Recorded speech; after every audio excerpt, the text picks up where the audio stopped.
Hello, this is RV Vagabond Jerry, and I'm going to do something in this video I've never done before. I happened to meet up with an old friend of mine who just this year started in the RV life, and this was her idea. She wanted to interview me on video, and then I interview her just for your benefit, to learn a little bit more about me and my friend who is very new in the RV life. So, hope you enjoy this interview video. Hi, I'm Maria, and I'm with RV Vagabond Jerry. Yes. I'm Maria. Jerry and I knew each other when we lived in San Diego. He actually did some accounting for me, which is kind of fun to see his adventure, and he's helped me a lot in my current adventure. Jerry, how long have you been full-time RVing?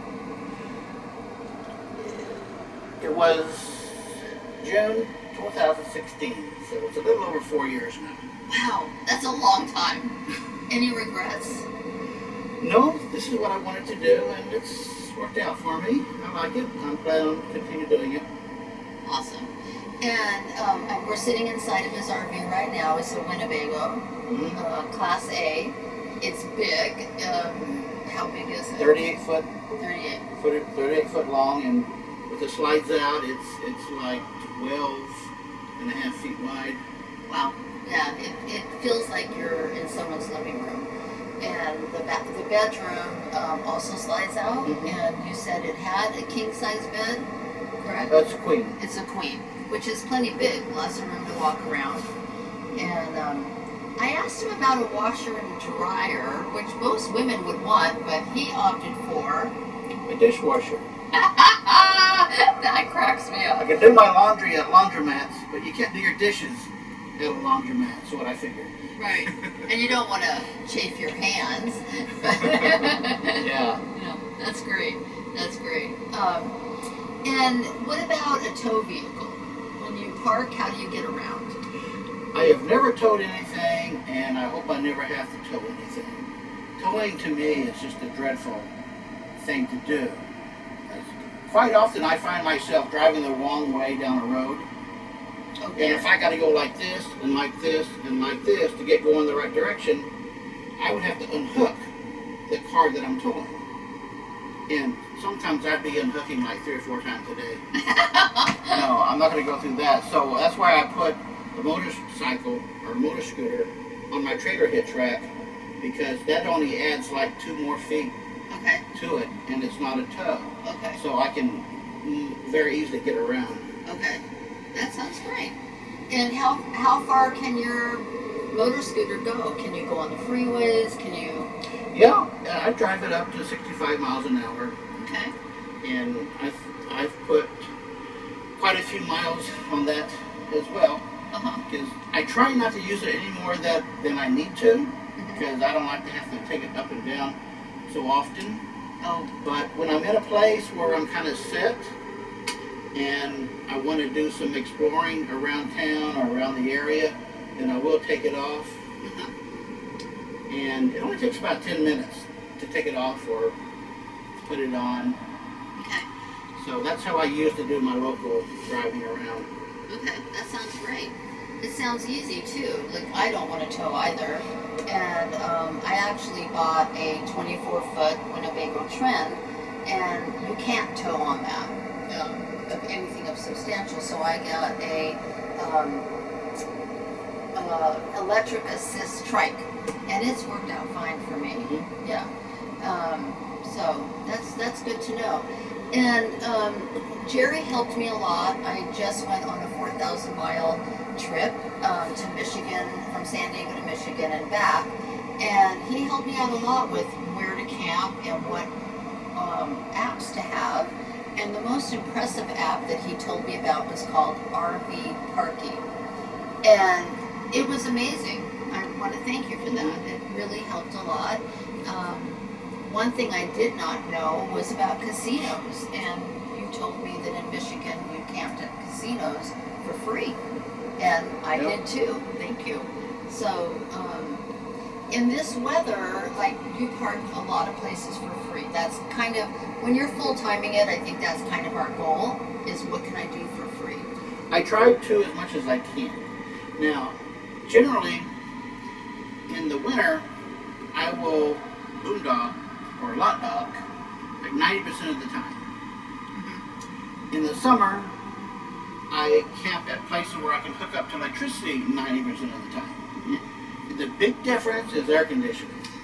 Got it, yeah. So the only reason I really want hookups most of the time is for air conditioning if I'm going to be using it all the time. I mean all day. Yeah. Because I can use my air conditioner boondocking, but then I have to run my generator. And to run the generator costs like $2 or $3 an hour. So to run that for 24 hours, it's going to cost a lot more than what it costs a daily fee for an RV park. Yeah. So if I'm going to be in a place for 2 days or more, then I will get in a place where I can hook up. But that's only if I need to use my air conditioner. Got it. Okay. So it's a lot easier to do boondocking or lot docking in the winter because I don't need the air conditioner, and my heating is by a propane furnace, which works really well. Very cheap to run. So, and I have 1,500 watts of solar on my roof. Wow. So I never have to run the generator to charge my batteries. Okay. And that keeps me going. I kind of prefer traveling in the winter because I can pretty much just stop and park anywhere for the night. And I don't have to worry about air conditioning. Yeah. is the big factor. Yeah. I know for myself coming back, I left July 3rd and was on my way back the end of August, and I was in Page, Arizona. Was 106 degrees at night, and I was at a Walmart, and I didn't think it was appropriate to run my generator all night for air conditioning, and I did part of the night, but it was hot and it was miserable, and I had wished that I had gotten a paid site just for the electricity. So that's really good advice, definitely. How do you feel about boondocking? Like totally, no, not just boondocking, because I guess that's what you're doing, but what about BLM property? I've done that from time to time. I really prefer to boondock, or actually it's technically as a lot docking in the city. Okay.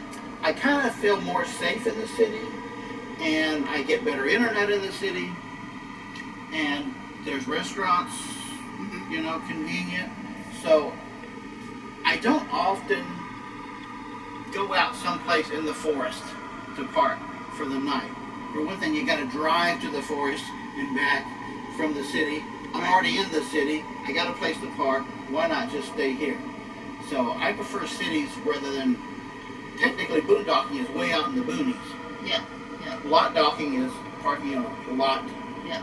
in a town, and that's what I prefer to do. Yeah. I know it was exciting for me to stay at, after I built my confidence with your help, Walmart's, the casino, and Harvest Host was great. Harvest Host is, you have to pay for a year, it's not much, and it's wineries, breweries, and farms, and I stayed at 4 on my trip, and I really enjoyed it. And sometimes I was totally alone, but I felt safe, and they were really just off the highway.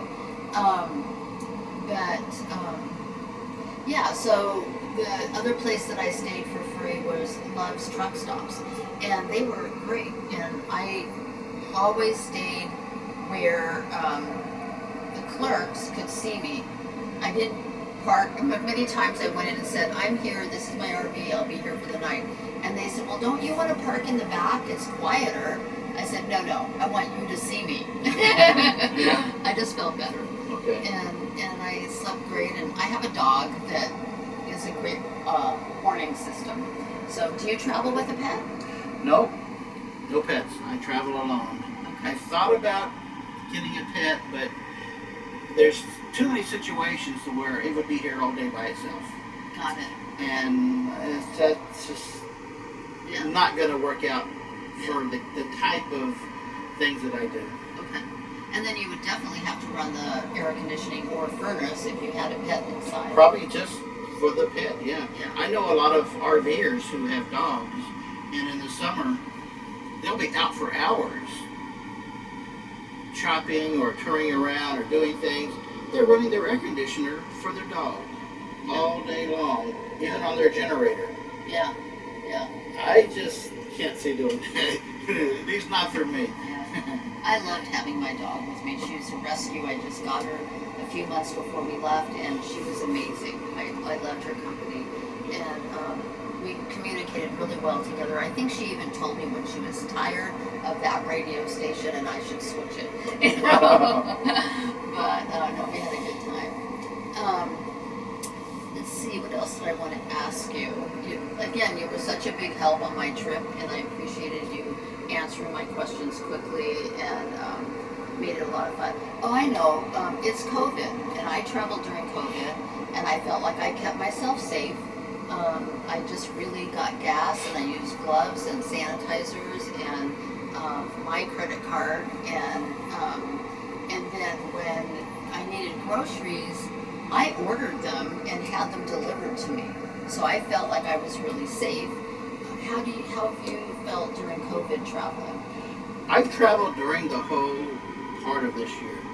So far this year, I've traveled all the time, except in last April, I did my hunkering down for 36 days. Okay. That's all I could handle. And that's the longest I've ever spent in one place at any time. Uh-huh. Generally, I rarely spend more than a week in any one spot. Uh-huh. If I spend a week someplace, I get bored, I'm ready to move on. And usually it's not even a week.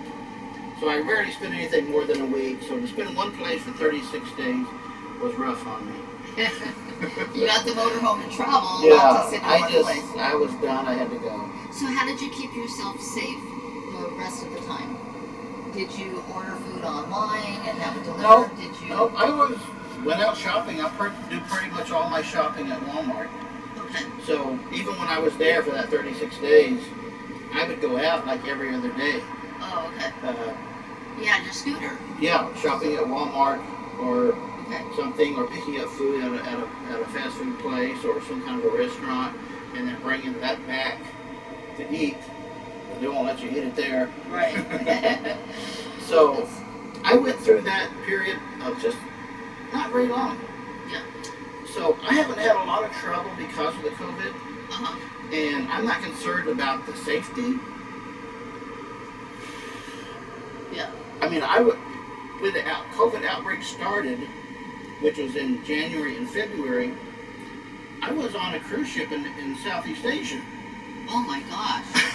Wow. You And I survived didn't get the COVID. Yeah. And I didn't get it later. I've never got it. I tested myself at a doctor's office. Negative. I've never had it, and I'm not worried about getting it. I never have been. So I only wear a mask when I have to. Yeah. Wearing a mask is really not going to help anybody else because I don't have anything to spread. Nobody believes me, Yeah. but it's true. I don't have anything to spread to anybody. Are we 6 feet apart, by the No, way? you're not. Oops. No, but I've been in quarantine pretty much, and you pretty much have while you were here in San Diego. But, well, this has been very informative. Is there anything else you wanted to share? Well, why don't you tell us about yourself? Because I know you were just set in San Diego for so many years, and then all of a sudden you decided, I'm going to get me an RV, or maybe you already had it, I'm not sure, and you did on this big trip. Okay. So how did you decide to do that? Did you already have the RV, or what? I've always wanted an RV. I mean, for many, many years. I've been looking at them for many, many years. But I love camping. I love tent camping. I love to go with my family. We did, and when the kids were little, I went camping. my favorite grandmother, we called her Nana, and now I'm called Nana, which I named myself after her. Or I made the grandkids name me after her. But she had a Class C motorhome, and she took us camping with her, and I loved it, and it was just really enjoyable and fun, and so I've always liked that lifestyle. But the full time, what happened was I was living with my daughter basically in her little granny flat, enjoying the grandkids, and I had been there 2 years, and I felt like she needed her own space, maybe I needed a little more of my own, but I bought the motorhome really thinking that I would just travel and still have that apartment. But I ended up, when I found this motorhome and I started moving my things into it to travel, I thought, I could live in this full time. I really could. And I had a good friend that needed a place to stay, and so I said, hey, you want to stay here? And I'll be at my daughter's driveway. I put it in a 30 amp plug-in, and it was great. You know, we had 2 grandmas on site, and we were having, fun, and I went on little trips. And the little trips were great. And then every year, I had really planned to do a lot more. But every year, I would go visit my grandson and my son and daughter-in-law in Indiana, and then they moved to Michigan. And I would go to see them 2 to 3 times a year flying. And I'd never missed a birthday. I'd never missed his birthday in September. And so I thought, I'm not going to make this different. And so I tied up some things in San Diego, and I'm like, I'm hitting the road. And I did it, and I just took off. I took off July 3rd in the middle of riots, and I just made sure I was safe, and I didn't go through major cities. And I had you to guide me, and I have a friend who was a trucker, and my son had done some trucking, and they kind of geared me to what highways to stay away from, and I felt really safe and comfortable, and I drove from San Diego to Michigan in 10 days. And I took my time, I didn't push it, I just did it, so that's kind of how it evolved. And now I'm back, and I'm still living in the RV happily. I've downsized, and before I left on the trip in July, my daughter said, Mom, you've got too many things in this shed and in this laundry room, and you need to get rid of stuff you don't need. So I downsized again in June, July, and it feels freeing. It's very, very freeing. I still have a career. I'm a real estate broker. I can work when I want to or my clients need me, and I plan on doing that this year while I'm back in San Diego, but it'll be out of my motorhome. And I'm loving it. Yeah. All right, really good. Yeah. Yeah. So, any other questions? Well, I retired and I quit working Yeah. June 30, 2017. I haven't worked another day since. That's awesome. Well, that's what's so great about being a real estate agent or broker, is that you kind of can work when you want to work, or when your clients need you or family needs you. And I'm certainly of the age that I could, and I could retire, but I love real estate. I love it. I love helping families. I really enjoy it, and so why not? I'm licensed on all of California, and I'll just keep working until they don't need me anymore. Good. Yeah. Good. We both got a good plan. Yeah. For the future. Yeah. That's the important thing. I to know what you want. I plan way not to do it. Yeah, but I plan not to plan. A little bit, but financially, I'm okay. And I still own a home here. I rent it out, but I don't plan on moving back into it. I really like my RV. I really like it a lot. It's my own little cubby. It really is. And even if I go visit my mom, who has guest rooms, I bring my RV and I sleep in my own bed. I kind of like it. I kind of wish I had done that many, many years ago. Yeah. Because before I created my own CPA business, I was working with various places all around town.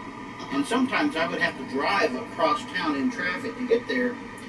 With a motorhome or any kind of RV, if you're living and working on this side of town and, you quit there and you get a job on this side of town, you can move on that side of town without any trouble at all. You just move from one RV park to another. Yeah. And it's not like moving in an apartment or a house. You move across town, it's a whole lot of work. Yeah. You don't want to go through all that trouble.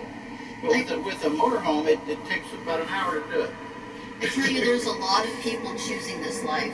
And in the beginning of COVID, I did go to LA and I helped my mother and my sister and my brother-in-law.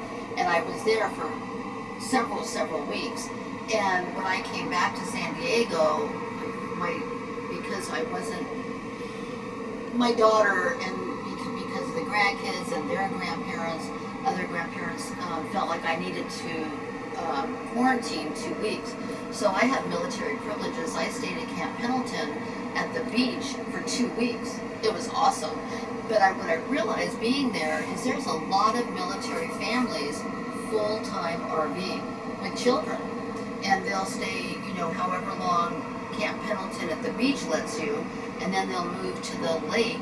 There's a Lake O'Neill on Camp Pendleton, and they'll stay there. I think it's 30 days, and then they'll just go back and forth. And they have beautiful rigs, gorgeous, fifth wheels, slide outs, just gorgeous. But they've got 2 kids and a dog, and a husband and a wife, and the husband goes to work, and it's great. So there's a lot of people, not just retirees, choosing this lifestyle. So you can have a change of scenery whenever you want it. That's right. Yeah. All right, good. Thank you. And thank you all for listening. Okay, bye. Till the next adventure.